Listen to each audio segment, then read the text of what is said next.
राधे राधे सभी भाई बहनों को। आज मैं आपके सामने तुलसी जी की कहानी लेकर आई हूँ, जो कि कार्तिक महीने में कहीं और सुनी जाती है। कार्तिक महीने में सब औरतें तुलसी माता को सींचने जाती। सब तो सींच कर आती, परंतु एक बुढ़िया आती और कहती कि हे तुलसी माता, सत की दाता, मैं तेरा बिडला सींचती। मुझे बहू दे, पीले रंग की धोती दे, मीठा मीठा घास दे, बैकुंठ का वास दे, चटके की चाल दे, अच्छी मौत दे, चंदन का काट दे, अच्छा राज भात दे, दाल भात खाने को दे और 11 का दिन दे, कृष्ण जी का कांधा दे। तब तुलसी माता यह बात सुनकर सूखने लगी। तो भगवान ने पूछा कि हे तुलसी, तुम क्यों सूख रही हो? तुलसी माता ने कहा, मेरे मन की मत पूछो।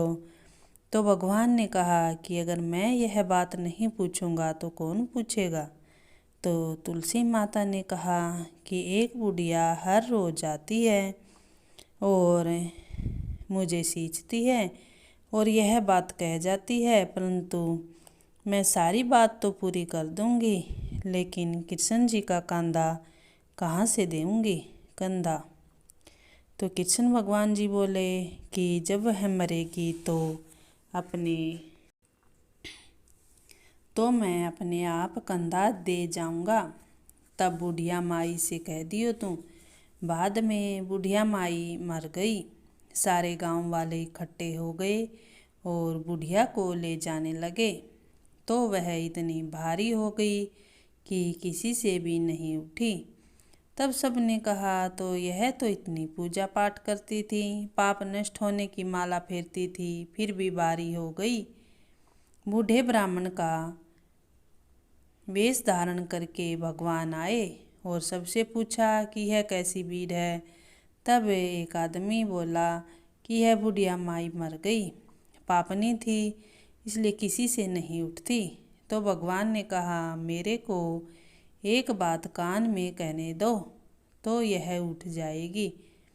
तो भगवान ने कान के पास जाकर कहा कि बुढ़िया माई, मन की निकाल दे, पीताम्बर की धोती ले, मीठा मीठा घास ले, बैकुंठ का वास ले, चटके की चाल ले, चंदन का काट ले, झालर की झनकार ले, दाल भात को जिम और कृष्ण जी का कंधा ले।